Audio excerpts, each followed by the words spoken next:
La mesa era larga, como siempre lo había sido en casa de mis padres. 12 sillas de nogal oscuro que mi madre había elegido en una tienda de antigüedades cuando yo tenía 9 años, y que ahora brillaban bajo la araña de cristal, como si el tiempo no hubiera pasado, como si todo siguiera igual. Pero nada seguía igual, aunque nadie en esa habitación parecía haberse dado cuenta todavía. Llegué a las 7:30, puntual como acostumbro. Mi hermana Valentina llegó 20 minutos después con su novio, y mis padres la recibieron en la puerta con ese calor que yo nunca lograba provocar en ellos, esa efusividad física, los abrazos largos, las mejillas apretadas contra las suyas. Yo ya estaba sentado, con un vaso de agua frente a mí, observando el cuadro desde la distancia que siempre ha existido entre nosotros. Mi padre sirvió el vino antes de que todos estuviéramos acomodados, y anunció, con la solemnidad de alguien proclamando algo irrevocable, que tenía una noticia importante para compartir. Lo miré. Tenía esa expresión que reconozco desde la infancia, la de quien ya tomó una decisión y ahora solo cumple el trámite de comunicarla. Hemos decidido, dijo mirando a mi madre, que Valentina se mudará a tu apartamento, Daniel, a partir del próximo mes. Ella necesita estabilidad ahora que está comenzando su práctica profesional, y tú tienes espacio de sobra. Ya hablamos con ella. Solo faltaba avisarte. Solo faltaba avisarte, no consultarte, no pedirte. Avisarte. Valentina me miró desde el otro lado de la mesa con esa sonrisa que mezcla gratitud y vergüenza, aunque la vergüenza siempre dura menos que la gratitud en ella. Su novio miraba su plato. Mi madre empezó a servir la ensalada como si el asunto estuviera resuelto. Daniel siempre ha sido tan independiente, dijo mi madre, y en su voz esa palabra sonaba como una acusación disfrazada de elogio. Él puede adaptarse. Valentina, en cambio, necesita un entorno tranquilo para concentrarse. Asentí. Bebí un sorbo de mi agua. No dije lo que pensaba. Lo que pensaba era que mi apartamento no era simplemente un lugar donde dormía. Era la dirección registrada de una sociedad limitada con 3 contratos activos, una oficina de trabajo remoto con 2 monitores y un servidor propio, y el único espacio en el mundo donde yo podía funcionar con la concentración que mi trabajo exige. Pero no dije nada de eso. Hacía años que había aprendido que las explicaciones en esa mesa no cambiaban nada, solo añadían argumentos al otro lado. «Puedo pensar en algo», dije. Mi padre asintió satisfecho, como quien recibe la confirmación esperada de un empleado obediente. Lo que mis padres no sabían, lo que nunca se habían molestado en preguntar con suficiente profundidad, era en qué trabajaba exactamente. Sabían que era consultor, que tenía algo con empresas, que viajaba ocasionalmente. Para ellos, el trabajo real tenía una oficina visible, un sueldo fijo, un jefe conocido. Lo mío les parecía vago, incierto, algo que funcionaba por ahora, pero que probablemente no duraría. Valentina, en cambio, acababa de terminar su carrera en administración de empresas y había conseguido una práctica en una firma mediana del sector financiero. Eso era, para mis padres, el inicio de una trayectoria seria. Lo mío era, en el mejor de los casos, una etapa. Durante 3 años había construido en silencio algo que ellos no habrían reconocido aunque lo tuvieran frente a los ojos. Empecé como analista independiente para empresas que necesitaban evaluaciones externas de sus procesos internos, auditorías de eficiencia, revisiones de estructura organizacional. Con el tiempo, fui especializándome en el sector que mejor conocía, el financiero. No porque lo planeara, sino porque la demanda llegó sola y aprendí a responderla. Mis informes empezaron a circular entre directivos que los citaban sin saber quién los había escrito. Firmé 2 contratos de confidencialidad que me impedían incluso mencionar el nombre de las empresas para las que trabajaba. Uno de esos contratos era con el grupo corporativo que, entre sus subsidiarias, tenía la firma donde Valentina acababa de comenzar su práctica. Esa conexión no la había buscado, pero existía. Volví al apartamento esa noche y me quedé un rato frente a la ventana, pensando, no en cómo vengarme, porque la venganza no era algo que pudiera permitirme, ni algo que me interesara. Pensé en la situación con la frialdad con que analizaría cualquier problema profesional. Tenía un compromiso contractual que me exigía confidencialidad, pero también integridad, y tenía un espacio de trabajo que no podía compartir sin comprometer ambas cosas. Al día siguiente llamé a mi abogado. Le expliqué la situación en términos abstractos. Él me confirmó lo que ya sabía. Mis obligaciones contractuales incluían garantizar la privacidad física del entorno, donde manejaba información sensible. Compartir mi apartamento con alguien que trabajaba en una empresa con quien yo tenía relación, contractual, aunque fuera indirecta, creaba un conflicto de interés que podría invalidar mis acuerdos vigentes. No era una opinión, era una cláusula escrita. Redacté un correo para mis padres. Breve, sin dramatismo. Les explicaba que mi apartamento funcionaba como espacio profesional con restricciones contractuales de privacidad y que alojar a otra persona sin verificación previa podía comprometer acuerdos legalmente vinculantes. Les adjunté sin nombres el fragmento del contrato que Lopere especificaba. Les pedía que buscaran otra solución para Valentina. Firmé con mi nombre completo, como siempre hago en comunicaciones formales. No respondieron ese día. Tampoco al siguiente. Al tercer día, mi padre me llamó. Su voz tenía ese tono que adopta cuando algo lo ha desconcertado pero no quiere reconocerlo. ¿Qué es exactamente lo que haces, Daniel? ¿Para quién trabajas? Para varias empresas, dije. Bajo acuerdos de confidencialidad que no me permiten especificar más. Eso no es una respuesta.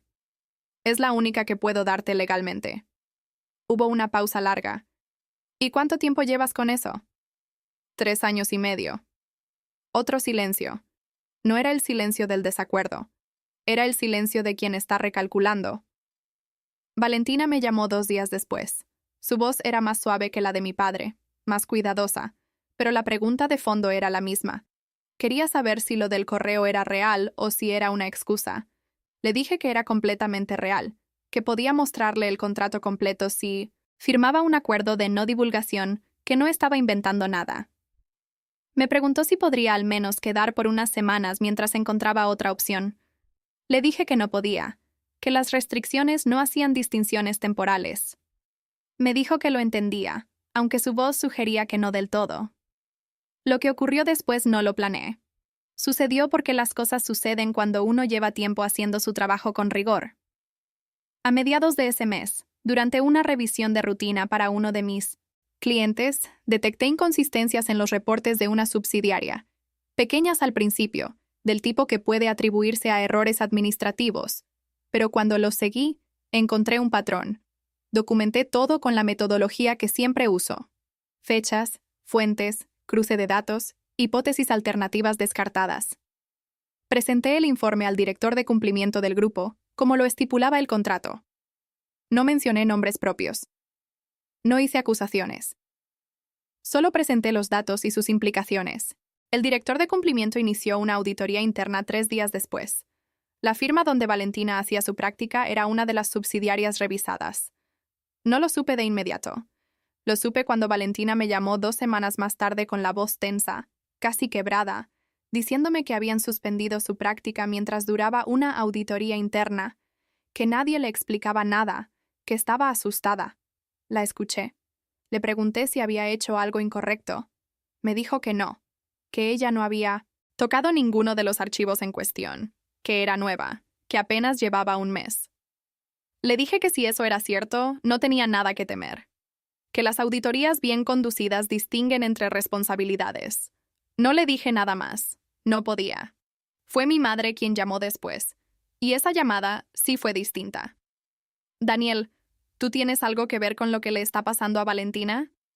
Era una pregunta directa, y mi madre rara vez es directa. Eso me dijo más que las palabras mismas. Hago trabajo de consultoría para varias empresas del sector, dije. No puedo hablar de los detalles. Eso no me responde. Es la respuesta que puedo darte. ¿Estás haciéndole esto por lo del apartamento? ¿Por la cena? Respiré. Hay momentos en que la calma no es indiferencia. Es la única forma de decir la verdad sin que la distorsionen. Mamá, mis obligaciones profesionales no cambian dependiendo de lo que pase en familia. Si eso fuera así, no valdría nada como profesional. Lo que hago, lo hago porque es lo que me contratan para hacer. Y lo hago igual para todos. Silencio. ¿Cuánto ganas haciendo eso? Preguntó al fin. Era una pregunta que nunca me había hecho. En 3 años y medio, nunca me había preguntado cuánto ganaba. Me había preguntado cuándo iba a conseguir un trabajo de verdad, cuándo iba a estabilizarme, cuándo iba a madurar. Nunca cuánto ganaba. Le dije la cifra. No la mensual. La anual, del último ejercicio fiscal. Con la calma con que uno menciona el precio del café. El silencio que siguió fue diferente a todos los anteriores. ¿Por qué nunca nos dijiste? Nadie preguntó, dije, y era la verdad más simple y más completa que podía ofrecer. La auditoría concluyó 6 semanas después. Valentina fue exonerada de cualquier responsabilidad, tal como yo había anticipado. Otros no tuvieron la misma suerte. La práctica fue cancelada porque la firma entró en un proceso de reestructuración, pero eso no era algo que dependiera de mí ni de mis informes. Era la consecuencia natural de lo que los propios números revelaban cuando los leías con honestidad. Mis padres me invitaron a cenar de nuevo un mes después. Vine, como siempre. La mesa era la misma, la araña de cristal era la misma, pero algo en la disposición de los cuerpos era diferente. Mi padre no sirvió el vino antes de que todos estuviéramos sentados. Esperó. Mi madre habló primero. Dijo que habían estado pensando mucho, que quizás no habían prestado suficiente atención a lo que yo había construido, que lo de la cena anterior había sido una decisión apresurada. No usó la palabra disculpa, pero estaba implícita en cada oración, doblada sobre sí misma como se doblan las cosas que cuestan demasiado pronunciar directamente. Mi padre dijo que estaba orgulloso. Usó esa palabra. Orgulloso. La primera vez en muchos años que la pronunciaba en mi dirección. Los escuché. No interrumpí. Cuando terminaron, dije que lo agradecía, que entendía que estas cosas llevan tiempo, que no guardaba rencor. Dije la verdad, porque en mi efecto no guardaba rencor. El rencor es costoso y ocupa espacio que prefiero usar para otras cosas. Pero tampoco dije que todo estaba resuelto. Porque no lo estaba. No del modo en que ellos quizás esperaban. Algunas distancias no se cierran con una cena y una frase bien elegida. Se cierran, si acaso, con tiempo y con hechos reiterados. Y yo había aprendido, a lo largo de muchos años, a no confundir las intenciones con los hechos. Volví caminando al apartamento esa noche. Era tarde y el aire tenía esa densidad particular de las ciudades en invierno. En el camino pasé frente a la cafetería, donde cada martes me reúno con Sebastián, un joven de 23 años que encontré en un foro profesional hace 8 meses, haciendo las preguntas correctas sin saber todavía que eran las correctas. Lo contacté. Le ofrecí tiempo, no dinero. Nos reunimos semanalmente para revisar sus análisis, para hablar de metodología, para que aprenda a presentar datos sin adornos innecesarios y sin miedo a las conclusiones incómodas. La semana anterior me había traído un informe propio, el primero que hacía sin mi guía directa. Era imperfecto, como todo lo que es genuinamente propio. Pero tenía algo que los informes perfectos rara vez tienen: una voz. Un punto de vista sostenido por evidencia real, sin concesiones a lo que el cliente quería escuchar. Le dije que lo presentara, que lo firmara, que no esperara que alguien más le dijera que estaba listo. Llegué al apartamento, encendí el monitor, abrí el Commerce, documento en el que llevaba semanas trabajando. Un análisis sectorial que 3 empresas distintas me habían pedido de forma independiente y que había decidido convertir en algo más amplio, más útil, más honesto que lo que cualquiera de ellas había encargado por separado. No era el encargo de nadie en particular. Era mío. El primero que hacía enteramente para mí, sin contrato previo, sin cliente esperando al otro lado. Afuera, la ciudad seguía su curso con la indiferencia habitual de las ciudades grandes.